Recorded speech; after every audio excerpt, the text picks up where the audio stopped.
Welcome to Tenor Tech, where I solve the problems you didn't even know you had. You begin by preparing the mic and app so you pick up clear voice without headphones. Choose a directional microphone or a smartphone with a strong built-in mic, then position it about 6 to 12 inches from your mouth and angle it slightly off-axis. This reduces plosives and breath noise. Open your voice chat app and immediately select the mic as input and your speakers as output.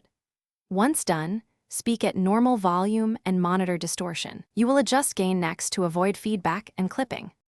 Now you focus on settings that prevent echo and feedback, so your voice remains clear to others. Lower your speaker volume to around 30 to 50% to reduce the chance of the mic repicking output. Make sure the app's echo cancellation, noise suppression, and automatic gain control are enabled.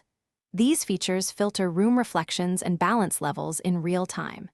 If feedback persists, place a small acoustic barrier or use a directional speaker aimed away from the mic. This physically limits speaker sound from re-entering the mic. Finish by verifying and fixing any issues so your call starts smoothly. Run a short test call or record a sample, then ask listeners to confirm clarity and whether they hear echo or hiss. If you get feedback, immediately mute the speaker, reduce microphone gain, or increase distance between mic and speaker. These quick actions stop looped sound. Make sure you keep one fallback.